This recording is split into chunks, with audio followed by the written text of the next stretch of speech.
ज्येष्ठा नक्षत्रे वृश्चिक रासौ जातायाः सिन्धु नाम्न्याः विशाखा नक्षत्रे तुला रासौ जातस्य श्रवणं नामधेयस्य उद्भवस्य पूर्वफल्गुनी नक्षत्रे सिंह रासौ जातस्य शंकर सुब्रह्मण्य शर्मणः अश्विनी नक्षत्रे मेष रासौ जातायाः विजयलक्ष्मी नाम्न्याः स्वाति नक्षत्रे तुला रासौ जातायाः नंदी प्रकाश नामधेयस्य स्वाति नक्षत्रे तुला रासौ जातायाः रेवती नाम्न्याः श्रविष्ठा नक्षत्रे मकर रासौ जातायाः बालापर्णा ஆன்மீக அன்பர்கள் அனைவருக்கும் வணக்கம். இன்றைக்கி நம்ம எந்த கோவில் பார்க்க வந்திருக்கோம் அப்படின்னு பார்த்தீங்கன்னா, திருநெல்வேலியிலேருந்து 35 கிலோமீட்டர் தொலைவில் இருக்கிற ஸ்ரீவைகுண்டம் பக்கத்தில் இருக்க மலவராய நத்தம் அப்படின்ற ஒரு கிராமத்தில் இருக்கிற சிவபெருமானோட கோவில் பற்றி தான் இன்றைக்கி நம்ம பார்க்க போகிறோம். இந்த பேர் வித்தியாசமாக இருக்குது அப்படின்னு பார்த்திங்கன்னா, இந்த பேர் வர காரணம் வந்து இந்த ஊர் ஆட்சி செஞ்ச மன்னனோட பேர். அந்த பேர்லேயே இந்த ஊர் வழங்கி வந்தனால இந்த ஊருக்கு மலவராய நத்தம் அப்படின்ற பேரில் இந்த ஊர் வந்து அவரோட பேர்லேயே அழைக்கப்படுது. இந்த ஊரில் இருக்கிற சுவாமியோட பேர் தென்னக்கர். சுவாமியோட பேரும் வித்தியாசமாக தான் இருக்கும். இந்த தென்னக்கர் சுவாமியையும் அறம்பளர்த்த நாயகி அம்பாளையும் தான் இன்றைக்கி நம்ம கோவிலில் தரிசனம் பண்ண போகிறோம். இந்த கோவில் பற்றி இன்னும் தெரிஞ்சுக்கலாம்.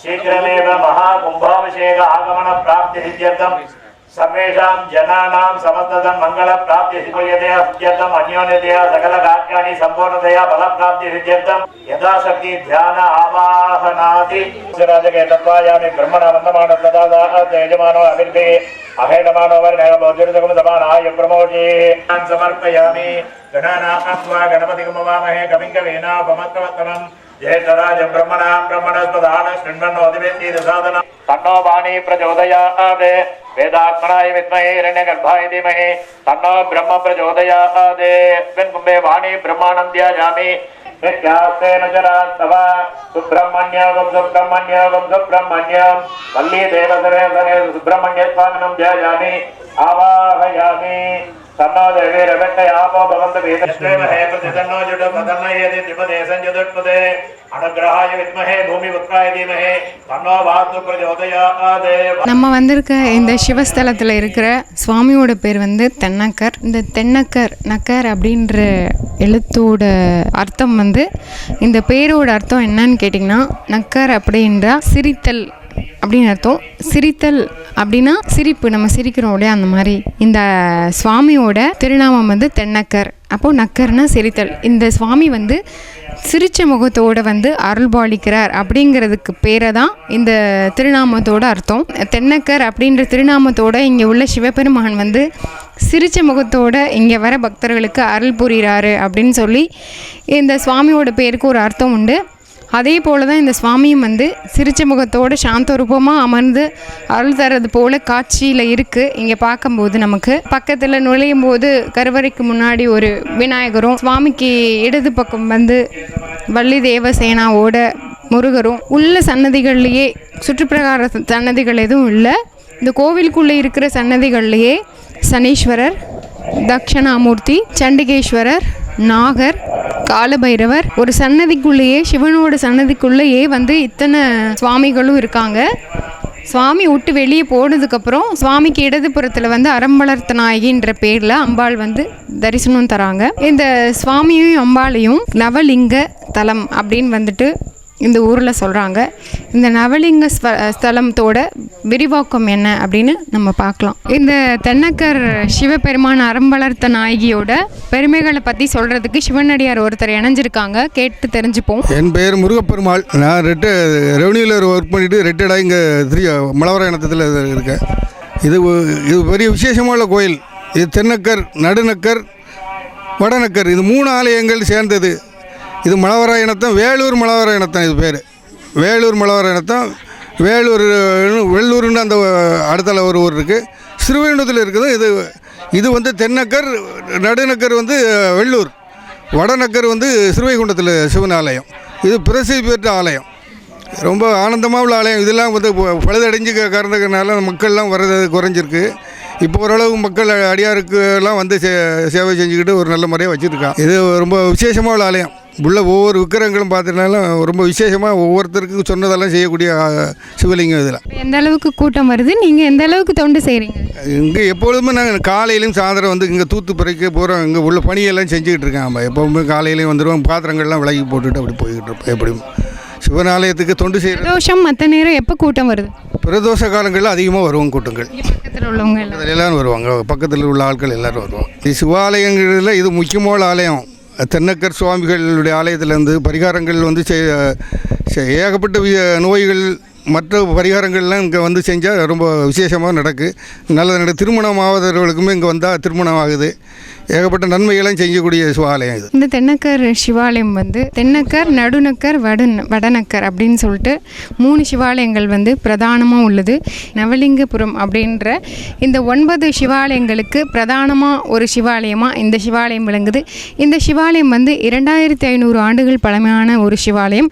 இந்த சிவாலயம் வந்து பாண்டிய மன்னரோட ஆட்சி காலத்திலையும் அதன் பிறகு வந்த சோழ மன்ன ஆட்சி காலத்திலையும் இந்த உட்பட்ட கோவில் இந்த கோவிலில் உள்ள சுவாமி வந்து எல்லா நன்மைகளையும் வாரி வழங்கக்கூடியவராக இருக்கார். எவ்வளோ பிரசித்தி பெற்ற ஸ்தலங்களுக்கு நம்ம சென்றிருந்தாலும் இன்றைக்கி இந்த தென்னக்கர் ஸ்தலத்தில் வந்து பதிவு பண்ணுறதுனால இதை பார்க்குற அன்பர்களுக்கும் நிறையா நன்மைகள் நடக்கும் அப்படிங்கிறது ஒரு நம்பிக்கையான ஒரு விஷயம். கண்டிப்பாக இந்த பதிவை நீங்கள் பார்க்கும்போது இப்படிப்பட்ட ஒரு 2 மன்னர்களோட ஆட்சி காலத்துக்கு உட்பட்ட இந்த கோவில் ஸ்தலங்களுக்கெல்லாம் நீங்கள் வந்து தரிசனம் பண்ணி இந்த சுவாமியோட அம்பாலோடையும் அருளை பெற்று செல்லணும். அதுபோக இந்த ஸ்தலத்தோட விசேஷங்கள் பற்றி இன்னும் சொல்லுவாங்க, தெரிஞ்சுப்போம். இணைஞ்சிருங்க. சிவனோட கோவிலில் வந்து பணி செய்கிறதுங்கிறது எல்லாருக்கும் கொடுத்து வைக்காது. இந்த சிவனோட பணிங்கிறது பூர்வ ஜென்மத்தில் நம்ம ஒரு புண்ணியம் செஞ்சுருந்தா தான் நடக்கும் அப்படின்னு சொல்லுவாங்க. அந்த சிவனோட பணியை செய்கிறதுக்கு இந்த குழந்தைங்களாம், இந்த உள்ளூர் வாசிகளாக இருக்கிற இந்த குழந்தைங்களாம் ஆர்வத்தோடு தினமும் ஸ்கூல் போயிட்டு வந்தோடனே அவங்கவுங்க வந்து சிவனோட பணியை தன்னோட பணியாக நினச்சி தினமும் வந்து அவருக்கு கைங்கரியம் பண்ணிட்டு இருக்காங்க. அப்படி வந்து இவங்க பண்ணும்போது இவங்களுக்கே ஒரு நல்ல ஃபீலிங்ஸ் கிடைக்குது அப்படின்றாங்க. அதுபோக இந்த குழந்தைங்க வந்து இந்த உள்ளூர் வாசிகள் எந்த ஒரு பிரதிபலனும் எதிர்பார்க்காம குழந்தைய தெய்வமும் ஒன்றுன்னு சொல்லுவாங்க. அந்த மாதிரி இந்த குழந்தையும் தெய்வமும் ஒன்றான குழந்தை வந்து இந்த குழந்தைகள்லாம் வந்து இங்கே பண்ணுறாங்க. என்ன பணி செய்கிறாங்க, எப்படி வந்து சுவாமி இது பண்ணுவாங்க நம்ம கேட்டு தெரிஞ்சுப்போம். என்ன விசேஷத்துக்காக வருவீங்க? பிரதோஷம், பௌர்ணமி, அது சிவராத்திரிக்கெலாம் வருவீங்க. இங்கே உட்காந்து பாட்டெல்லாம் படிப்பீங்களா? ஸ்லோகம்லாம் சொல்லுவீங்களா? வேற இங்கே என்ன பணியெல்லாம் செய்வீங்க? இந்த காய்கறி வெட்டுறது அந்த மாதிரி எல்லாம் பண்ணுவோம். தூக்குறது எல்லாத்தையும் வெட்டி போடுறது. வேறு சுவாமிக்கு அபிஷேகத்துக்கு எல்லாம் எடுத்துகிட்டு வந்து கொடுக்க அந்த மாதிரிலாம் உதவிலாம் பண்ணுவாங்க. குழந்தைங்க எல்லாமே தன்னோட வீட்டில் கூட பண்ணுவாங்களா, ஸ்கூலில் பண்ணுவாங்களான்னு தெரியாது. ஆனால் ஒரு கோவில் அப்படின்னு வந்தோடனே ஒற்றுமையாக இந்த குழந்தைங்க எல்லாருமே இந்த கோவிலை பெருக்கி சுத்தம் பண்ணுறது, அபிஷேகத்துக்கு தீர்த்தம் கொண்டு வந்து கொடுக்கறதுன்னு இப்படி பலவிதமான உபச்சாரங்களும் இந்த குழந்தைகள் வந்து பண்ணுறாங்க அப்படின்னு சொல்லி பதிவு பண்ணியிருக்காங்க. அதனால் உங்களுக்கு படிப்பு எதுவும் எந்த அளவுக்கு முன்னேற்றமாக இருக்குது? ரொம்ப முன்னேற்றமாக தான் இருக்குது. நீங்கள் நல்லா படிக்கிறீங்க? சாமி கும்பிட்டு போனால் நடக்குமா? நிறைய வாட்டி அப்படி கேட்டிருக்கோம், நிறைய வாட்டி அப்படி நடந்திருக்கு. நாங்கள் என்னென்ன கேட்டோமோ அதெல்லாம் நடந்திருக்கு நிறைய வாட்டி. ஆமாம். என்ன கேட்டிருக்க? எங்கள் வீட்டில் ரொம்ப இது கஷ்டமாக இருந்துச்சு, அதை கேட்டேன், இப்போ சரியாயிட்டு. அப்படியா? அவனுக்கு நிஜமாக நடந்துடுச்சா? கஷ்டம்லாம் சரியாயிடுச்சா? எனக்கும் அப்படி தான். அப்பா அம்மா வீட்டில் ரொம்ப பிரச்சனையாக இருந்துச்சா, கேட்டேன், சரியாயிட்டு. ஓ, வந்து தன்னோட ஃப்ரெண்ட்ஸ் கிட்ட எப்படி பேசுவாங்களோ அது போல் சாமிக்கிட்ட வந்து பேசி எனக்கு இந்த பிரச்சனை இருக்குது சரி பண்ணி கொடுன்னு சொல்லிவிட்டு இவங்க வேலையை பார்த்துட்டு போயிடுவாங்க போல் இருக்குது. அவரை வந்து அதை பார்த்துப்பார் அப்படின்னு சொல்லி ஒப்படைச்சிட்டு போயிருக்காங்க. அதே போல் அவங்க சொல்லிவிட்டு வேலையை செஞ்சுட்டு அவங்க பாட்டுக்கு போனதுக்கப்புறம் சுவாமி வந்து அவங்க வீட்டில் ஒரு ஆள் மாதிரி அந்த குழந்தை சொன்னதை செய்யும்படுத்து அந்த குழந்தைக்கு உள்ள நன்மைகளை எல்லாம் செஞ்சு அவங்க வீட்டில் உள்ள பிரச்சனையெல்லாம் தீர்த்து அவருக்கு படிப்பையும் கொடுத்துருக்காரு. நம்ம இந்த தாமிரபரணி நதிக்கரையில் வந்து நவ கைலாய சுவாமிகள், நவ திருப்பதி அதெல்லாம் நம்ம பார்த்துருப்போம். இப்போ அது என்ன நவலிங்கபுரம் அப்படின்னு நீங்கள் கேட்குறீங்கன்னா, இந்த நவலிங்கபுரம்ன்றது 9 கோவிலை சேர்ந்தது. இந்த 9 கோவில்கள் எங்கெங்கே அமைஞ்சிருக்கு, அந்த ஊரோட பேர் என்ன, இந்த ஊரில் பூஜை பண்ணுற குருக்கள் மாமா வந்து நமக்கு சொல்லி பதிவு பண்ணுவாங்க, கேட்டு தெரிஞ்சுப்போம். நவலிங்கபுரங்களில் 9வது நவலிங்கபுரம் இந்த மலவராயணத்தின் தென்னக்கர் சுவாமி. முதல் லிங்கபுரம் வந்து வல்லநாடு, 2வது காரசேரி, 3வது வந்து காந்தீஸ்வரம், நாலாவது வெள்ளூர், அஞ்சாவது ஸ்ரீவை புதுக்குடி, ஆறாவது வந்து திந்திரிபெரலர், ஏழாவது கோட்டூர்லர், அப்புறம் எட்டாவது ஸ்தலம் வந்து சேந்தமங்கலம் அதில் இருக்குது. அதான் எட்டாவது ஸ்தலம். ஒன்பதாவது வந்து மலவராயணத்தம் நவலிங்கம்னு பேர் வந்தது. நவலிங்க ஸ்தலம் நவலிங்க நான் சொல்றது வந்து நவலிங்க ஸ்தலம். இதுல ஒன்பதாவது ஸ்தலம் தான் மலவராயணத்த சிவன் கோயில் தென்னக்கர் சுவாமி. இந்த சுவாமியினுடைய பெருமை என்னன்னா, இந்த சுவாமி திருமண தடை, அப்புறம் குழந்தை பாக்கியம், அப்புறம் வந்து சுகர், பிரஷர், இந்த மாதிரி நோய்களுக்கு பெஸ்டான ஆலயம். இதுல நிறைய பேர் வந்து வெளியூர் நபர்கள் வந்து வேண்டி வழிபட்டு அவங்க சுகமாயிருக்காங்க. சிவராத்திரி அன்னைக்கு இந்த மாதிரி ஹோமம் பண்ணுவோம், நானே பண்ணுவேன். அந்த ஹோமத்தில் கல்யாணம் நடந்த தம்பதிகள், திருமணம் நடக்காத தடை உள்ள பெண்கள், ஆண்கள் மற்றும் குழந்தை பாக்கியம் இல்லாதவங்களாம் வந்து இந்த ஹோமத்தில் வந்து உட்காருவாங்க. உட்கார்ந்து அவங்க பேரெல்லாம் சொல்லி சங்கல்பம் பண்ணி சுவாமிகிட்ட வேண்டுதல் பண்ணி அவங்களுக்கு பிரார்த்தனை பண்ணோன்னா மறு வருஷம் சிவராத்திரிக்குள்ளே நிறைய பேர் கல்யாணம் ஆகிருக்கு. குழந்தை பாக்கியம் இல்லாதவங்க குழந்தையோடு வந்திருக்காங்க. மறு வருஷம் அப்படி நடந்திருக்கு. எல்லாருக்கும் ஒரு சிலருக்கு 3/4 பேர் நடந்திருக்கு. 3-2 வேணால் தப்பிக்கலாம். அது அவங்களுடைய கர்மாவின் வினைப்படி நடக்கும். மற்றபடி சாமியினுடைய அருள் கடாட்சம் எல்லாத்துக்கும் கிடைச்சிருக்கு. எல்லாருமே சோமா இருக்காங்க. விருதுநகர்லேருந்து ஒரு ஐயா, கிட்டத்தட்ட 65 வயசு அவருக்கு. சுகரில் உட்கார்ந்து இருக்க முடியாத அளவுக்கும் சாப்பிட முடியாத அளவுக்கு இருந்தார். திடீர்னு எதிர்பாராம ரிப்போர்ட்டரில் கோயிலுடைய இதை பார்த்துட்டு கோயிலுக்கு வந்தார். அன்னைக்கு சிவராத்திரி வந்தது காலையில். அப்போ நான் அவர்கிட்ட சொன்னேன், ஐயா நீங்கள் சாயந்தரம் வாங்க, ஹோமம் நடக்கும், அதில் உட்காருங்க, உங்கள் வியாதி சரியாயிருயா அப்படின்னு சொன்னேன். அப்படியா ஐயா? அப்போ நான் எங்களுக்கு பக்கத்தில் பெருங்குளம் தான், அங்கே போயிட்டு வரணுன்ட்டு போயிட்டாங்க. போயிட்டு சாயந்தரம் 5 மணிக்கு வந்தாங்க. ஹோமத்தில் உட்காந்து அவங்களுக்கு பேரெல்லாம் சொல்லி சங்கல்பம் பண்ணி பூஜை பண்ண உடனேவே நைட்டே இட்லி சாப்பிட்டாரு. மறுநாள் சரியாயிட்டு. இப்போ அவர் நம்ம கோவிலுக்கு பிரதோஷத்துக்கு பிரதோஷம் பூ உபயம் பண்ணிக்கிட்டு இருக்கார். பூ கிடைக்கி அந்த கரெக்டான டயத்துக்கு அந்த பணம் போட்டு விட்டுருவார். பூ அவருடைய உபயம் தான் நடந்துட்டு இருக்கு இது வரைக்கும். அதனால நிறைய பேருக்கு நடந்திருக்கு. நிறைய தம்பதிகள் குழந்தை பாக்கியம் அடைஞ்சிருக்காங்க. அதனால வெளியூர் நண்பர்கள் நிறைய வருவாங்க, உள்ளூர் நண்பர்களும் ஒரு சிலர் பாக்கியம் அடைஞ்சிருக்காங்க. அதனால நம்ம சாமி வந்து ரொம்ப பவரானவர். 5000 வருஷத்துக்கு மேலே இருக்குன்னு நினைக்கிற அந்த கோயில் கட்டி மேல் கூரையெல்லாம் ஒழுகுது. ஆனால் கும்பாபிஷேகம் நடந்து கிட்டத்தட்ட ஒரு 500 வருஷத்துக்கு மேலேயாவது இருக்கும். அப்படி இருந்தும் சாமியினுடைய பவர் குறையாம இருக்கு. நம்ம நினைக்கிறது வேண்டுதல் வைக்கிறது கரெக்டாக நடந்துக்கிட்டு, அது எந்த பிரச்சனையும் இல்லை. இந்த கோயில் கட்டுறதுக்காக தான் நாங்கள் நிறைய ஏற்பாடு பண்ணிக்கிட்டு இருக்கோம். எல்லாத்தையும் சொல்லியிருக்கோம். ஆனால் இது வரைக்கும் எந்த இதுவும் நடக்கலை. இனிமேல் சிவனருளால் நடக்கணும் தான் நம்பிக்கையோட இருக்கு. இந்த ஊருக்கு ஏன் நவலிங்கம் பேர் வந்தது? இது எதனால இந்த பேருக்கு, இந்த சுவாமிக்கு இந்த பேர் தென்னக்கர்? தென்னக்கருங்க திருநாமம் ஏன் வந்தது அப்படின்னு இது வரைக்கும் யாரும் எந்த பெரியவங்களும் சொல்லலை. கோயிலினுடைய வரலாற்றுலேயும் அதுக்கு ஏன் இந்த நாமத்தை வச்சாங்க அப்படின்னு தெரியல. அதனால் நக்கர் இது மட்டும் இல்லை, 3 நக்கர் சொன்னால தென்னக்கர், நடுநக்கர், வடநக்கர், 3 நக்கர் இருக்குது. அம்பாள் பேர் தான் மாறுபட்டுருக்கும். இங்கே அரவணர்த்த நாயகி, வெள்ளூரில் சிவகாமி அம்பாள், காரசேரியில் இதே அரவணர்த்த நாயகி தான். அப்படி இருக்கு. சாமியுடைய திருநாமம் இந்த 3 கோயிலுக்கும் ஒரே இது வச்சுருக்காங்க. அது எதனால் வச்சுருக்காங்க, என்ன காரணங்கிறத இது வரைக்கும் வரலாற்று சொல்லலை. சொல்லியிருப்பாங்க, எங்களுக்கு தெரியல, அது கிடைக்கவும் இல்லை நமக்கு. இந்த கோவிலோட பெருமைகள் பற்றி சொன்னாங்க. எல்லா ஊருக்குமே எல்லா சுவாமிக்குமே எல்லா ஒரு பெருமையும் இருக்கும். ஆனால் இந்த கோவிலில் உள்ள சுவாமிக்கு வந்து சிவராத்திரியில் நடக்கிற ஹோமத்தில் வந்து நம்ம கலந்துக்கிட்டு சங்கல்பம் பண்ணோன்னா கண்டிப்பாக அடுத்த வருஷம் அதே சிவராத்திரிக்குள்ளே நமக்கு ஒரு நல்ல பலனை கண்டிப்பாக வந்து இறைவன் கொடுப்பார் அப்படின்னு சொல்லி இந்த அர்ச்சகர் மாமா ரொம்ப நம்பிக்கையாக வந்து சுவாமி மேலே நம்பிக்கை வச்சு 500 ஆண்டுகளுக்கு முந்தி நடந்த கும்பாபிஷேகத்தோட பவரில் இன்னமும் வந்து எல்லா மக்களுக்கும் இறைவன் வந்து வாரி வழங்கிட்டு இருக்காரு.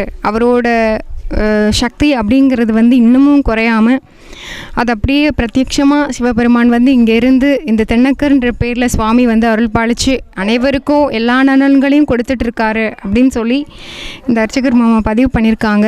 இங்கே வந்து நேரம் கிடைக்கும்போது இந்த தென்னக்கர் சுவாமியை நீங்களும் வந்து தரிசனம் பண்ணி அவரோட அருளை பெற்று செல்லணும்னு நான் கேட்டுக்கிறேன். இந்த கோவில் பார்த்திங்கன்னா கரெக்டாக சொல்லணும்னா 2500 ஆண்டுகள் வந்து பழமையான கோவில். இந்த கோவிலோட கோபுரம் மேற்கூரையெல்லாம் பார்த்திங்கன்னா ரொம்ப ஒரு பழமையான நிலையில் தான் இந்த கோவில்கள் இருக்குது. இன்றைக்கி நம்ம இந்த கோவிலில் எந்த விசேஷத்துக்காக இணைஞ்சிருக்கோம்னு பார்த்திங்கன்னா, இந்த கோவிலையும் வந்து கும்பாபிஷேகம் பண்ணணும் அப்படின்ற ஒரு கும்பாபிஷேகம் இந்த சிவபெருமானுக்கும் நடக்கணும். 500 வருடங்களுக்கு முந்தி நடந்தது. சிவனடியார்கள்னால திரும்பவும் இந்த கோவிலுக்கு ஒரு கும்பாபிஷேகத்தை கொண்டு வரணும் அப்படிங்கிற ஒரு நோக்கத்தில் இன்றைக்கி வந்து ஹோமங்கள் பூஜைகள்லாம் நடந்துகிட்ருக்கு. அதை பற்றி நம்மளுக்கு பதிவு பண்ணுவாங்க, நம்ம கேட்டு தெரிஞ்சுப்போம். உங்கள் பேர்? என் பேர் சுந்தரமையர். அதாவது ஜென்ரலாக வந்து திருநெல்வேலி தூத்துக்குடி மாவட்டம் அப்படின்னு சொன்னாக்க நவ கைலாசம் நவ திருப்பதி இது எல்லாருக்குமே தெரியும். நவலிங்கபுரம் அப்படிங்கிறது வந்து யாருக்குமே தெரியாது. ரொம்ப ரேராக வந்து தெரிஞ்சிருக்கு. மொத்தம் 9 கோவில். இது வந்து மெயினாக வந்து வல்லநாடு பக்கத்தில் திருமூலநாதர் கோவில், அந்த கோவில் தான் இதோட ராஜாங்கம் சொல்லிக்கணும், அதாவது தலைமையிடம். முதல் கோவில். கடைசி கோவில் வந்து மலவராயன் தென்னக்கர் சுவாமி கோவில். அதாவது தென்னக்கர் நக்கல் அப்படின்னாக்கா நம்ம ஊர் பாஷையில் வந்து திருநெல்வேலி பாஷையில் நக்கல்னாக்கா கிண்டல் பண்ணுறது அப்படிமோ. ஆனால் இங்கே இது கிண்டல் அப்படிங்கிறது வராது. நக்கல் அப்படிங்கிறது சிரிப்பு அப்படின்னு அர்த்தம். இந்த சிரிப்பு வந்து சிவபெருமான் வந்து வரவங்களோட அந்த கோரிக்கையில் சந்தோஷமாக ஏற்று அவங்கள சிரிச்ச முகத்தோடு அனுப்பி வைக்கிறதா ஒரு பேர். அதுக்காக தான் நத்தம் நக்கல் அப்படின்னா வச்சுருக்காங்க. இங்கே வந்து வடநக்கர், தென்னக்கர், நடுநக்கர் 3 கோவில் இருக்குது. இது வந்து தென்னக்கர். இதுக்கு அந்த பக்கம் போனால் வடநக்கர், இந்த பக்கத்தில் நடுநக்கர்னு இருக்குது. இந்த கோவில் வந்து இவங்க சொல்ல பிரகாரம் பார்த்தாக்க 2500-3000 வருஷம் முன்னாடி உள்ள கோவில். இதுக்கு வந்து எப்போ கும்பாபிஷேகம் ஆச்சு அப்படின்னு யாராலும் கணிச்சு சொல்ல முடியல. கிராமத்துக்கு இடையில் இந்த கோவில் நடுவில் இந்த கோவில் இருக்குது. சிற்பங்கள் சிறிஞ்சு போய் கிடக்கு. இந்த எங்களோட ஆசை என்னன்னாக்கா பழங்காலத்து கோயிலை தேடி போய் பார்த்து நம்மளால் என்ன பண்ண முடியுமோ பண்ணி ஊர் மக்கள் ஒத்துழைப்போட கும்பாபிஷேகம் பண்ணணும். நாங்கள் அதுக்காக என்ன பண்ணுறோம், காஞ்சி பெரியவா சொன்ன ஒரு வார்த்தை என்னன்னாக்கா, புதுசாக கோவில் கட்டுறதுக்கு போயிடலாம். பழங்காலத்து கோவிலெலாம், அதாவது சீனமடைஞ்சு இருக்க பழங்காலத்து கோவிலாக கண்டுபிடிச்சி அதை வந்து புனருத்தானம் பண்ணி கும்பாபிஷேகம் பண்ணி மக்கள் வழிபாடுக்கு கொண்டு வரணும் அப்படின்னு சொல்லியிருக்காரு. அதை வந்து நாங்கள் எங்கள் குடும்பம் எங்கள் குரூப்பு எல்லாம் சேர்ந்து நாங்கள் பண்ணுறோம். அதுக்கு ஏகப்பட்ட சிவனடியார் ஒத்துழைக்கிறாங்க. உள்ளூர் மக்கள் ஒத்துழைப்போட இந்த கோவிலும் சீக்கிரம் கும்பாபிஷேகம் நடக்கணும் அப்படிங்கிற ஆசை. இது சம்பந்தமாக அரசு அதிகாரிகள்கிட்ட பேசியிருக்கோம். இன்னும் பேசுவோம். கண்டிப்பாக நடவடிக்கை எடுப்போம். கும்பாபிஷேகத்துக்கு எல்லாருக்கும் நீங்கள் வரணும். சீக்கிரம் எனக்கு பிரார்த்தனை பண்ணிக்கோங்க. இந்த ஊர் வந்து கரெக்டாக எங்கே லொக்கேட் ஆகிருக்குன்னு பார்த்தீங்கன்னா, திருநெல்வேலி ஜங்ஷன்லேருந்து 35 40 கிலோமீட்டர்லையும், இந்த தூத்துக்குடி மாவட்டம் ஸ்ரீவைகுண்டம்லேருந்து 3 கிலோமீட்டர் தொலைவிலையும், ஆழ்வார் திருநகரியிலேருந்து 3 கிலோமீட்டர் தொலைவிலையும் இந்த கோவில் வந்து அமைஞ்சிருக்கு. அவங்க சொன்ன ஒரு வார்த்தையிலேயே வந்து இருக்கிற நம்ம நிறைய புதிய கோவில்கள் கட்டலைனாலும் இருக்கிற கோவில்கள் வந்து நம்ம செம்மைப்படுத்தி வச்சுக்கணும் அப்படின்ற மாதிரியான ஒரு பதிவை கொடுத்தாங்க. அதாவதுங்க, ஒரு கோவில் பற்றி நமக்கு வந்து வாட்ஸ்அப்லேயோ யூடியூப்லேயோ ஃபேஸ்புக்லேயோ தகவல் வந்துச்சுன்னு சொன்னாக்க நம்ம உடனே என்ன பண்ணுறோம்னாக்க ஃபுல்லாக படித்து பார்க்குறது கிடையாது. அந்த மெசேஜ் வந்தோடனே ஃபார்வர்ட் பண்ணுறோம். இல்லைனாக்கா வந்து மொபைல் ரிப்பேர் ஆகிடும். அதுக்காக நீங்கள் என்ன பண்ணுங்கள், ஒரு கோவில் பற்றி தகவல் தெரிஞ்சுது அப்படின்னு சொன்னாக்கா தகவல் வந்தாக்க நீங்கள் வந்து நேரில் போய் பாருங்கள். நேரில் போய் பார்த்தா தான் ஒரு ஐடியா வரும். அந்த கோவில் வந்து எந்த மாதிரியே ஒரு கண்டிஷன் இருக்குது, நம்மளால் என்ன பண்ண முடியும், நம்மளால் தனியாக பண்ண முடியுமா, இல்லை ஊரை கூதி ஷேட் பண்ண முடியுமா, பண்ணுறதுக்கு வாய்ப்பு இருக்கா அப்படின்னு பார்க்கணும். ஏன்னா கோவில் இடிஞ்சு விடுறதுக்குள்ளேயும் இந்த மாதிரியே கோவிலை வந்து நம்ம பார்க்கணும். நம்ம ஊர் கோவிலை நாமளே பார்க்கணும். ஒரு யார் பார்ப்பா. இதுக்கு வந்து மற்றவங்களை குறை சொல்லி பிரயோஜனம் கிடையாது. இவன் பண்ணலாம் அவன் பண்ணலாம் சொல்லக்கூடாது. நம்ம கோவிலுக்கு என்ன பண்ணுறோம். ரெண்டாவது, ஒரு கோவில் இந்த மாதிரி இருக்குதுன்னு சொன்னாக்க நீங்கள் ஃபஸ்ட்டு என்ன பண்ணுங்க, அந்த கோவில் வெளிச்சமாக இருக்கணும். அந்த கோவில் வெளிச்சமாக இருக்க என்ன பண்ணுனாக்க விளக்குக்கு எண்ணெய் வேணும். அதுக்கப்புறம் அந்த அர்ச்சகர், கோவிலுக்கு வேலை பார்க்குற அர்ச்சகர் ஒழுங்காக வந்தால் மட்டுமே கோவிலுக்கு வந்து ஆட்கள் வருவாங்க. முதல்ல கோவில் வெளிச்சமாக இருக்கணும், அர்ச்சகர் வரணும். அப்போ என்ன பண்ணணுன்னாக்கா விளக்கு எண்ணெய் கொடுங்க. அதுக்கப்புறம் அர்ச்சகருக்கு என்ன வேணுமோ அவருக்கு வாழ்வாதாரம். ஏன்னா எல்லா கோவிலுமே அரசு சம்பளம் வந்து ரொம்ப கொடுக்குறாங்கன்னு சொல்ல முடியாது. அவங்களுக்கு வாழ்வாதாரத்துக்கு என்ன வழி, நீங்கள் அவங்களுக்கு அரிசி வாங்கி கொடுங்க, இல்லை அவங்க ஃபேமிலி மெயின்டெனன்ஸ்க்கு ஏதாவது பணம் கொடுங்க, அவங்க ஃபேமிலி பேக்ரவுண்ட் தெரிஞ்சுக்கோங்க. அவங்களுக்கு ஏதாவது நீங்கள் பண்ணுங்கள். பண்ணாக்கா அவர் கோவில் விட்டு வெளியே போக மாட்டார். ஏன்னா அவர் கோவில் இருந்தால் தான் 4 பேர் கோவிலுக்கு வருவாங்க. நீங்கள் எதுவுமே பண்ணாமல் நான் கோவிலுக்கு பண்ணுறேன் கோவிலுக்கு பண்ணுறேன்னு சொல்லிட்டு இந்த மாதிரி மெசேஜை ஃபார்வர்ட் பண்ணாங்க. தயவு செஞ்சு அந்த வேலையை மட்டும் நீங்கள் பண்ணுங்கள். ஒரு மெசேஜ் வந்துச்சாங்க தயவு பண்ணி ஃபார்வர்ட் பண்ணாதீங்க. நீங்கள் நேரில் வாங்க, நேரில் வந்து கோவிலை பாருங்கள். கோவிலை பார்த்துட்டு உங்களுக்கு தெரிஞ்சவங்க சொல்லுங்கள், ஐயா நான் போயிட்டு வந்தேன், நம்ம பண்ணலாம். இல்லை நீங்களும் போயிட்டு வாங்க, உங்களுக்கு ஒரு ஐடியா வரும். நீங்கள் தெரிஞ்சவங்க இருந்தால் கூட்டுவாங்க, உங்களால் என்ன பண்ண முடியுமோ அதை பண்ணுங்கள் அப்படின்னு நீங்கள் சொன்னாலே போதும். அதாவது நீங்கள் தான் ஆரம்பிச்சு வைக்கணும். ஒரு கை தட்டுனா எப்போவுமே ஓசை வராது. 100 கை சேர்ந்து தட்டணும். அந்த 100 கையில் உங்கள் கையும் ஒரு கையாக இருக்கணும். அதுக்கு நீங்கள் வந்து பிள்ளையார் போடுங்க, அது போதும். இந்த கோவில் சிவனடியார் ஒருத்தவங்க இந்த கோவில் பற்றி பதிவு பண்ணுறாங்க, நான் கேட்டு தெரிஞ்சுப்போம். பாஸ்கர் சத்யசிங், திருநெல்வேலி. அதாவது இந்த கோயில் இல்லை, பழமை வாய்ந்த கோயில் எதுவாக இருந்தாலும் நாங்கள் இந்த விளம்பரங்களை பார்த்து நம்புவது இல்லை. அதை பார்த்து இந்த கோயிலுக்கு அந்த உதவி இந்த உதவின்னு கேட்டால் செய்வது கிடையாது. நாங்களும் சரி எங்களோட சேர்ந்தவர்களுக்கு நாங்கள் சொல்லக்கூடிய அறிவுரையே, அது எத்தனை கிலோமீட்டர் தூரத்தில் இருந்தாலும் சரி, நடக்க முடியுதோ நடக்க முடியலையோ, காட்டுக்குள்ளே இருக்கோ, எங்கே இருந்தாலும் சரி, அந்த கோயிலை நேரில் போய் பாருங்கள். அந்த கோயிலை பார்த்துட்டு உங்களால் என்ன முடியுமோ அதை செய்யுங்க. நீங்கள் போய் பார்த்ததை நீங்கள் பகிருங்க. அதுக்கு உள்ள பலன் அவருக்கு கிடைக்கட்டும். இந்த கோயிலை பொறுத்தளவில் ரொம்ப பழமை வாய்ந்த கோயில், மிக பழமை வாய்ந்த கோயில். எனக்கு 13ஆம் நூற்றாண்டுலன்னு சொன்னாங்க. ஒவ்வொருத்தருக்கு வரலாறு ஒவ்வொரு விதமாக கிடைக்கும். ஆனால் இந்த கோயில் 13ஆம் நூற்றாண்டில் உள்ளது, பாண்டிய மன்னர்களால் கட்டப்பட்டது அப்படின்னு சொல்லியிருந்தாங்க. ஆனால் இந்த கோயிலை பார்க்கும்போது தான் தெரிஞ்சுது, நீங்கள் மேலே ஒரு செம்பு தண்ணி ஊற்றுனீங்க அப்படின்னா அந்த ஒரு செம்பு தண்ணி நம்ம தலைக்கு கீழே வந்துடும். அப்படி ஒரு நிலைமையில் இருக்குது. இப்போ அந்த காலத்தில் மன்னர்கள் ஊருக்கு மத்தியில் கோயில் அமைச்சாங்க. அந்த கோயிலை அமைச்சா அதில் எல்லா வாழ்வாதாரங்கள் எல்லாமே வந்துடும். அது கோயில் அமைக்கும் போது வயல்வெளிகள் இருக்குது, தோப்புகள் இருக்குது, அவங்களுக்குள்ள வாழ்வாதாரம் கிடைச்சிருது.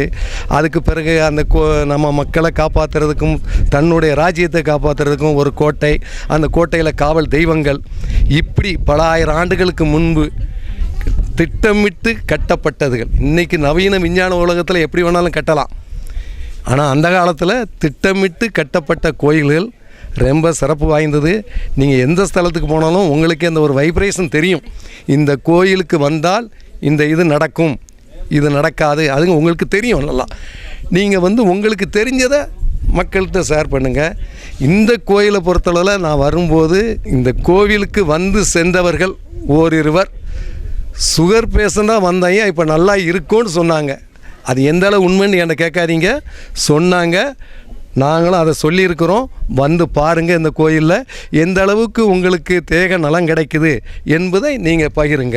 சிவபெருமானை பற்றி சொல்லணுன்னா ஒவ்வொரு கோவில்லையும் ஒவ்வொரு ஊர்லேயும் இருக்கிற இறைவனை பற்றி சொல்லிக்கிட்டே போகலாம். இந்த ஊரில் வீட்டிருக்கிற இந்த தென்னக்கர் சிவபெருமானோட பெருமைகளை பற்றி இந்த ஊர் வாசிகளான இந்த பெருமக்கள் சொல்ல பதிவு பண்ண நம்ம காத்துட்ருக்கோம். என்ன சொல்கிறாங்கன்னு கேட்டு தெரிஞ்சுப்போம். மலவராயநத்தம் என்ற கிராமத்தில் ஒரு சிவன் கோயில், தென்னக்கர் சிவன் கோயில் இருக்கிறது. அந்த கோயிலுடைய பெருமை நல்ல. அந்த கோயிலுக்கு கும்பிட்டுட்டு போனாலே நல்லா இருக்கும். ஒரு நோய் நொடி எதுன்னு கும்பிட்டுட்டு போனாலே, என்னை பொறுத்தளவு எனக்கு இந்த சாமி தான் எனக்கு உயிர் கொடுத்த சாமி.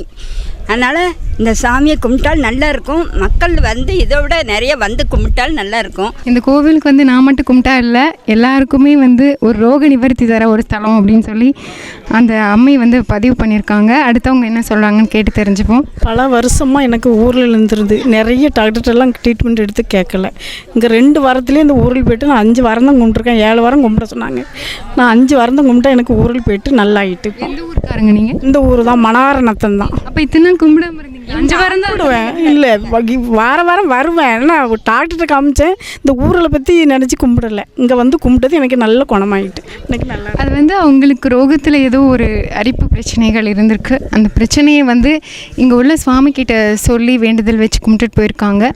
7 வாரம்னு சொல்லி 5 வாரம் வந்திருக்காங்க. அதுலேயே அவங்களுக்கு நிவர்த்தி ஆகிடுச்சான். அடுத்தவங்க என்ன பதிவு பண்ணுறாங்கன்னு கேட்டு தெரிஞ்சுப்போம். தென்னக்கர் சிவ ஆலயம் ரொம்ப சிறப்பு பெற்றது. இங்கே இருக்க மக்கள் எல்லாருமே நல்ல மாதிரி டெய்லி சனிக்கிழமை பிரதோஷம் எல்லாத்துக்கும் விளக்கு பூஜை, பௌர்ணமி விளக்கு பூஜை எல்லாத்துக்குமே நல்ல மாதிரி சாமி கும்பிடுவாங்க. எந்த ஒரு கஷ்டமாக இருந்தாலும் ஐயாட்ட சொல்லி நம்ம மனசார உருகி வேண்டும் போது அது கட்டாயம் நடந்திருக்கு. என்னையை பொறுத்தளவுக்கு எல்லா பிரச்சனையும் ஐயா தான் எனக்கு. அவர்கிட்ட எது சொன்னாலும் கட்டாயம் நிறைவேற்றி வைப்பார். நம்ம லேட் ஆகுதே, நம்மளுக்கு இந்த பிரச்சனை தீரலையே அப்படின்னு யோசித்து கலங்கும் போது அது கட்டாயம் அவர் லேட்டாக கொடுத்தாலும் நல்ல மாதிரி கொடுத்துருக்காரு. நல்ல ஐயாவோட சிறப்பு எப்போவுமே நல்லது. நாங்கள் ஊர் மக்கள் இப்போ கொஞ்சம் கொஞ்சமாக எல்லோரும் தெரிஞ்சு ஐயாவோட பலனை தெரிஞ்சு வந்துட்டுருக்குறாங்க. இன்னும் வெளியூர்லேருந்தும் நிறைய மக்களும் வரணும். கோயிலும் அதே மாதிரி பணி நல்ல திருப்பணி நடந்து கோயில் இன்னும் பெரிய அளவுக்கு நல்ல மேன்மைப்படுத்தி எல்லாத்துக்கும் ஒரு உதவி செய்ய வேணும். தான் பெற்ற இன்பம் நான் மட்டும் பெறக்கூடாது அப்படின்னு சொல்லிட்டு இங்கே எல்லாருமே வணங்கணும் அப்படின்னு சொல்லி அந்த சகோதரி பதிவு பண்ணியிருக்காங்க. அவங்களும் இந்த கோவிலுக்கு செஞ்சு கண்ணீரோடு நான் வேண்டிட்டு போன உடனே அந்த ஐயா மனமிறங்கி எனக்கு உடனே செஞ்சு கொடுத்துட்றாரு. கொஞ்சம் தாமதமாகுதுன்னு நினச்சி வருத்தப்பட்டால் கூட நம்மளோட கஷ்டத்தை மறந்துட்டாரோ அப்படின்னு நினைக்கிற க்ஷணத்தில் உடனே சரி பண்ணி கொடுத்து எனக்கு ஒரு நல்ல ஒரு முடிவுகளை, நல்ல ஒரு வாழ்க்கை நிலையெல்லாம் கொடுத்துருக்காருன்னு சொல்லி அந்த சகோதரி பதிவு பண்ணியிருக்காங்க. வணக்கம். இந்த தென்னக்கர் சுவாமி ரொம்ப அற்புதம் வாய்ந்தவர், ரொம்ப நல்ல சாமி. எங்களுக்கு உண்மையிலே இது அவர் தான் எல்லாமே. எங்கள் வீட்டில் எந்த இது வந்தாலும் எந்த கஷ்டம் வர மாதிரி இருக்கும். ஆனால் அவரை நினச்சோம்னா எங்களுக்கு அதெல்லாம் பனி போல் அப்படி போயிடும். உண்மையிலே நாங்கள் இந்த கோயிலுக்கு வந்து ரொம்ப பணி செய்வோம், எல்லாமே செய்வோம். நாங்கள் எல்லாருமே இங்கே நிற்கிறவங்க எல்லாருமே செய்வோம். எல்லாமே அவர் தான் எங்களுக்கு. அதனால் அவர் நாங்கள் ஆயுசுக்கும் வந்து செய்யணும்னு இருக்கோம். நினச்சது கண்டிப்பாக இன்றைக்கி செய்கிறோம் நாளைக்கு செய்கிறோம்ல, அவங்களோட ஆயுசு இருக்கிற வரைக்கும் இந்த தென்னக்கர் சுவாமிக்கு வந்து செய்ய நாங்கள் கடமைப்பட்டிருக்கோம் அப்படின்னு சொல்லி அந்த சகோதரி பதிவு பண்ணியிருக்காங்க. இந்த கோயிலை பொறுத்த வரைக்கும் எல்லாமே நடக்கும். மழை பெய்யினாலும் பெய்யும், மழை நிற்குனாலும் நிற்கும். இந்த சாமியை பொறுத்த வரைக்கும் நிஜமாக தான் சொல்கிறீங்க? உண்மையாக தான். மழை பெய்யணும்னு வேண்டிக்கிட்டால் மழை பெய்யும், மழை நிற்கணும்னு வேண்டினாலும் மழை நிற்கும். எங்கள் ஊருக்குள்ளே வர வெள்ளத்தை காப்பாற்றினதே ஐயா தடுப்பு சுவர் தான். இல்லைன்னா நாங்கள் அழிஞ்சு எப்பவுமோ போயிருப்போம். அப்படியா? அப்படிலாம் சொல்கிறாங்க. வித்தியாசமான ஒரு பதிவாக இருக்குது. மழை பெய்யுன்னு சொல்லி வேண்டிக்கிட்டால் மழை பெய்யும், மழை பெய்யாதுன்னு சொன்னால் மழை பெய்யாது. இந்த தடுப்பு சேர் கோவிலில் இருக்கிற தடுப்பு சேர் கூட அவங்களோட உயிரை காப்பாற்றி வெள்ளத்தை வந்து நிப்பாட்டியிருக்கு அப்படின்னு சொல்லி பதிவு பண்ணுறாங்க. இன்ட்ரெஸ்டிங் தெரிஞ்சுப்போம். உண்மையிலே அதான் எங்கள் ஊரே சுற்றுச்சூழ ஐயா தான் எங்களை காப்பாற்றினார். எங்கள் ஊருக்குள்ள ஒரு சொட்டு தண்ணி எங்களுக்கு வரல, எந்த பாதிப்பும் வரல. இன்றைக்கி அவரை நினச்சி கும்பிட்டுட்டு போனோம்னா அந்த காரியம் வெற்றிகரமாக நடக்கும். நாங்கள் 4 பேர் சேர்ந்து பிரதோஷம் பௌர்ணமிக்கு அன்னதானம் ரெடி பண்ணுவோம். அதை ஆயுசுக்கும் எங்கள் கைகால் திறனுக்கும் நாங்கள் செய்வோம். அதே மாதிரி இந்த ஊர் மக்களுக்கும் அந்த இது வரணும். இன்னும் பாதி பேர் அவரை நம்ப மாட்டுக்காங்க, இன்னும் வருவாங்க, வர வச்சிருவார். இந்த ஊரில் வந்து இந்த ஊர் வாசிகளாக இருக்கிற பாதி பேர் வந்து இன்னும் இவர் கையெடுத்து வணங்கலை அப்படின்னு சொல்லி பதிவு பண்ணியிருக்காங்க. இந்த பதிவை பார்க்கும்போதாவது இது நிறைய பேருக்கு போய் ரீச் ஆகும்போது அந்த உள்ளூர் வாசிகளாக இருக்கட்டும், வெளியூர் வாசிகளாக இருக்கட்டும், எல்லா மக்களுமே வந்து பக்கத்தில் இருக்கிற இந்த சாமியை விட்டுட்டோமேன்னு அதுக்கப்புறம் அவங்க ஓடி வந்து கூட பண்ணுறதுக்கு, அவருக்கு சேவை பண்ணுறதுக்கு ஒரு வாய்ப்பு கிடைக்கும். கண்டிப்பாக வந்து இணைஞ்சிருங்க.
பார்வதி போற்றி மறுவார் புறமூன்றும் மெய்தாய் போற்றி மறுவியின் சிந்தை போற்றி உருவாகி என்னை படைத்தாய் போற்றி உள்ளாதி வாங்கி போற்றி திருவாகி நின்ற. இந்த கோவில் ஊருக்காரங்க வந்து இந்த கோவிலோட சிறப்புகள் பற்றி சொல்ல காத்துட்ருக்காங்க. அனைவருக்கும் வணக்கம். நமச்சிவாய வாழ்க. திருச்சிற்றம்பலம் அருள்மிகு தேவிஸ்ரீ அரவணத்தநாயகி அம்பாள் சமேத தென்னக்கரி ஈஸ்வரருடைய ஆலயத்திலிருந்து நாங்கள் ஊர் பொதுமக்கள் சார்பாக பேசுகின்றோம். இந்த ஆலயம் கிட்டத்தட்ட 2500 வருடங்களுக்கு முன்பாக கட்டப்பட்டதாக தொல்லியல் துறை வந்து தெரிவிச்சிருக்காங்க. இந்த ஆலயத்தில் வந்து வெகு சிறப்பாக ரொம்ப காலமாகவே இந்த ஆலயத்தில் எந்த ஒரு பூஜை புனஸ்காரங்கள் எதுவுமே நடக்காமல் தான் இருந்துகிட்டு இருந்துச்சு. ஒரு 20-21 வருஷத்துக்கு முன்னாடி தான் இந்த கோயிலில் ஆலய திருப்பணிகள் சிறிதாக நடந்து ஊர் பொதுமக்கள் முன்னிலையில் ஒரு பூஜையை ஏற்பாடு பண்ணி நடத்துனாங்க. அன்னைக்கு இந்த ஊர் எதிர்பாராத விதமாக பெரும் மழை இந்த ஊருக்காக பொழிஞ்சுது. அதுக்கு முன்னாடி இந்த ஊரில் விவசாயம் என்பது 2 வருடங்களுக்கு ஒரு முறை தான் நடைபெற்று கொண்டிருக்கு. என்றைக்கு இந்த ஆலயத்தில் பூஜை நடைபெற்றதோ அன்று முதல் வருடத்திற்கு ஒரு பூ கண்டிப்பான முறையில் விளைச்சல் ஏற்பட்டது. அது மட்டும் இல்லாது நிலத்தடி நீர் ரொம்ப கம்மி இந்த ஊரில். நிலத்தடி நீருங்கிறது எந்த ஏரியாவில் போர் போட்டால் கூட நிலத்தடி இருக்காது. ஆனால் இந்த ஆலயத்துக்கு 20 வருஷத்துக்கு முன்னே பூஜை நடந்ததுக்கப்புறம் நம்ம விவசாயத்திற்காக எந்த இடத்துல நம்ம நிலத்தடி நீர் எடுக்கப்பட்டதோ எல்லா இடத்துலையும் நல்லபடியாக நிலத்தடி நீர் இருந்துக்கிட்டு தான் இருந்துச்சு. அதுக்கு முன்பாக இந்த ஊரில் எல்லா மக்களுமே கரடுமுரடாக விவசாய வேலைகள் மட்டுமே பார்த்து வந்துட்டு இருந்தாங்க. அது மட்டும் இல்லாமல் நம்மளோட பிள்ளைகளையும் கூட அந்த விவசாய வேலைகளுக்காக திணிச்சாங்களே தவிர பள்ளிக்கு எந்த பிள்ளைகளையும் அனுப்புறதுக்கு இவங்க தயார்பட்டு வரல. ஆனால் இந்த ஆலயத்துக்கு திருப்பணி நடந்து சிறிதாக பூஜை நடைபெற்றதுக்கப்புறம் படிப்படியாக எல்லா வீட்டிலையும் ஒவ்வொரு குழந்தைகள் கண்டிப்பான முறையில் 10th கூட பாஸ் பண்ண முடியாத இந்த ஊரில் இருந்து எல்லாருமே ஒரு டிகிரி முடிச்சு தான் இப்போ இருக்காங்க. அது மட்டும் இல்லாமல் இந்த கோயிலில் நாங்கள் ஒரு 13 பேர் வேலை பார்த்துட்டு இருக்கோம். ஊர் பொதுமக்களும் நல்லா சப்போர்ட் பண்ணுறாங்க. நான் இந்த கோயிலில் எனக்கு நடந்த ஒரு சின்ன விஷயம் என்னென்னா, இந்த கோயிலை சுற்றி காம்பவுண்ட் சோர் கட்டுறதுக்காக ஒரு கோயில்பேட்டிலேருந்து ஒரு அடியார் ரெடி பண்ணி தந்துருந்தாங்க. அன்றைக்கி நான் அந்த கோயிலுக்கு 10th எக்ஸாம் நடந்துகிட்டு இருந்துச்சு. நான் அந்த கோயிலுக்கு திருப்பணி பண்ணிட்டு தான் போய் இருந்தோம். ஆனால் எனக்கு அந்தளவுக்கு பெரிய அளவு படிப்பு வரல. ஆனால் ஐயாவோட அருளால் நான் நல்லபடியாக படிக்க ஆரம்பித்தோம். இந்த ஊர்லேயும் மக்கள் எல்லாம் நல்லபடியாக படிச்சுட்டு இருக்காங்க. கவர்மெண்ட் வேலை இது வரைக்கும் எங்கள் ஊரில் எண்ணி பார்க்கலாம், கைவிட்ட அளவு எண்ணி பார்க்கலாம். ஆனால் இப்போ நிறைய பேர் கவர்மெண்ட் வேலைக்கு ட்ரை பண்ணுறாங்க. அப்படின்னா ஆலய திருப்பணி நடந்ததுக்கு அப்புறம் தான் ஒவ்வொரு மாற்றமும் இந்த ஆலய திருப்பணி நடந்ததுக்கு மட்டும்தான் மாறிக்கிட்டு இருக்குது. அது மட்டும் இல்லாமல் இந்த கோயிலில் வருடாந்திரம் தோறும் சிவராத்திரி அன்னைக்கு ஒரு பூஜை நடைபெறும். காலையில் இந்த கோயிலில் அபிஷேகம் 3 கால பூஜை நடைபெறும். அது மட்டும் இல்லாமல் இங்கே ஓமகுண்டம் நடைபெறும். அந்த ஓமகுண்டத்தில் உட்கார்ந்தவங்களுக்கு எல்லாருக்குமே இந்த கோயிலில் குழந்தை இருந்திருக்கு. ப்ளஸ் இன்னொரு விஷயம் என்னென்னா, இந்த கோயிலில் திருமண தடை ரொம்ப நீங்குது. அதுபோக இந்த கோயிலில் ஒரு பெரிய ஸ்பெஷல் என்னென்னா, இந்த கோயிலில் பாலாபிஷேகம் பண்ணி பூஜை பண்ணி நம்ம போயிட்டுருக்கவங்களுக்கு நோய் நொடி, அதாவது அதிகமாக சொல்லப்படுகிற இந்த சுகருங்கிற நோய் கண்டிப்பான முறையில் நீங்கிருக்கு. இது கண்கூட பார்த்த ரிசல்ட்டு எல்லாருமே பார்த்துருக்காங்க. இது யாருக்காவது அந்த மாதிரி ரவுண்டு நம்ம நோயினால் அதிகமாக பாதிக்கப்படுதோம், இந்த இன்சுலின் இல்லாமல் சுகர்னால் பாதிக்கப்படுதோம், இந்த கோயிலில் பாலாபிஷேகம் பண்ணணும் அப்படின்னா கண்டிப்பான முறையில் இங்கே சுகர் நீங்குது. இந்த கோவில் பற்றி இன்னொருத்தவங்க பதிவு பண்ண காத்திருக்காங்க. என்ன சொல்கிறாங்கன்னு கேட்டு தெரிஞ்சுப்போம். இந்த கோயில் எனக்கு இந்த ஊர் தான். என் பேர் ஆறுமுராஜ். இந்த சிவங்கல் உழவரப்பண்ணி செய்கிறதுல நாங்கள் இந்த கோயில் ஊரை சார்ந்தவங்க பசங்க எல்லோரும் சேர்ந்து உழவரப்பண்ணி பண்ணிக்கிட்டு இருக்கோம். நான் எங்களால் முடிஞ்ச அளவுக்கு நல்ல முயற்சி பண்ணி எவ்வளோ தூரம் பண்ண முடியுமோ அவ்வளோ எங்களால் முயன்ற அளவுக்கு இந்த கோயிலை திருப்பணி செய்கிறதுக்கு என்ன ஏற்பாடு பண்ண முடியும் பண்ணிக்கிட்டு இருக்கோம். ஆனால் நாங்கள் முயற்சி என்னென்னா ரொம்ப நாளாக பண்ணுறோம். அதுக்கான இது முன்னேற்றங்கிறது ரொம்ப கம்மியாக இருக்குது. கோயில் திருப்பணிக்கு எங்களுக்கு நிறைய உதவி தேவை. சிவனடியார்களோட அதிகமான உதவி இருந்தால் மட்டும்தான் அந்த கோயிலை எடுத்து செய்ய முடியும். இந்த கோயில் திருப்பணிக்கு நிறைய செலவு அதிகமாக தான் ஆகும். அந்த அளவுக்கு இருக்குது. உங்களால் முடிஞ்ச உதவியை செய்யுங்க. சிவனடியார்கள் ஒத்துழைப்பு இருந்தால் தான் அந்த கோயில் எடுத்து செய்ய முடியும். ரொம்ப பழங்காலத்து கோயில், ரொம்ப வரலாற்று சிறப்புமிக்க கோயில். நிறைய அதிசயங்கள் இந்த கோயிலில் நடந்திருக்கு. இந்த கோயிலை நம்பி வந்தவங்க எல்லாருக்குமே நிறைய வித்தியாசம் இருக்குது. நிறைய நல்ல காரியங்கள் நிறைய நடந்திருக்கு. வந்தவங்க எல்லாருமே யாருமே நடக்கலைங்கிறதுலாம் கிடையாது. வந்தவங்க நம்பிக்கையோடு வந்தவங்க எல்லாருக்குமே நிறைய நல்ல காரியங்கள் நடந்திருக்கு. இந்த கோயில் சிறப்பு பெற்று வர்றது உங்கள் கையில் தான் இருக்குது. உங்களால் முடிஞ்ச உதவியை செஞ்சு நீங்களும் இந்த கோயிலோட இந்த சுவாமியோடைய அருளையும் இந்த அம்பாளுடைய அருளையும் பெற்று செல்லுமாறு கேட்டுக்கொள்கிறேன்.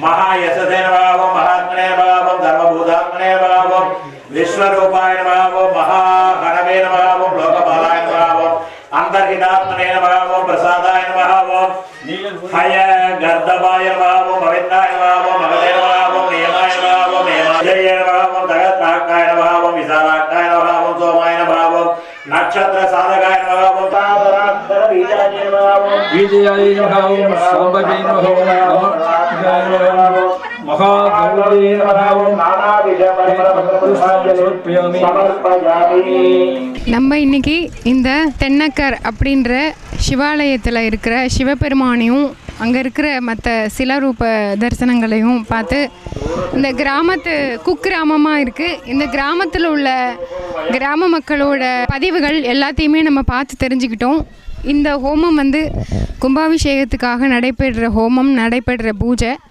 இந்த ஹோமமும் பூஜையும் நடைபெற்றதோடு நிற்காமல் இதை பார்த்துட்ருக்கிற அத்தனை சிவனடியார்கள், அத்தனை சிவத்தொண்டர்கள் அனைவராலையும் இங்கே வந்து இந்த சுவாமியை தரிசனம் பண்ணி அவர்கள் வேண்டிக் கொண்ட அந்த பிரதிபலன் வந்து கிடைக்கணும் அப்படின்னு சொல்லி நானும் பதிவு பண்ணிக்கிறேன். நீங்கள் நேரம் கிடைக்கும்போது இந்த ஊருக்கு வந்து அறம்பளர்த்த நாயகி தென்னக்கர் சுவாமியை வந்து தரிசனம் பண்ணணும் அப்படின்னு நான் கேட்டுக்கிறேன். இந்த கிராம மக்களோட அதிகபட்சமான வேண்டுதல் வந்து இந்த கோவிலுக்கும் கும்பாபிஷேகம் நடக்கணும். கும்பாபிஷேகம் நடந்து எத்தனை ஆண்டுகள் ஆனது அப்படிங்கிறதே தெரியாத மாதிரி அளவில் இந்த கோவில் இருக்குது. அதனால் இந்த கோவிலுக்கு கும்பாபிஷேக பணிகள் வந்து நடக்கணும் அப்படின்னு சொல்லி இந்த கிராமத்தில் உள்ள பெண்கள், ஆண்கள், இந்த கிராமத்தில் உள்ள அனைவருமே வந்து சின்ன குழந்தைகள்லேருந்து எல்லாருமே வந்து பதிவு பண்ணியிருக்காங்க. ஆன்மீக அன்பர்கள், பார்த்துட்ருக்கிற தன்னார்வ தொண்டர்கள் எல்லாருமே வந்து இந்த சிவன் கோவிலை பார்வையிட்டு வழி நடத்தி இங்கே எல்லா பணிகளும் நடக்கிறதுக்கு எல்லாருமே உதவி செய்யணும்னு சொல்லி கேட்டுக்கிட்டு இந்த பதிவை இதோடு முடிச்சுக்கிறேன். மீண்டும் இன்னொரு நிகழ்ச்சியில் உங்களை சந்திக்கிறேன். அதுவரை உங்களிடமிருந்து விடைபெறுவது உங்கள் சித்ரா.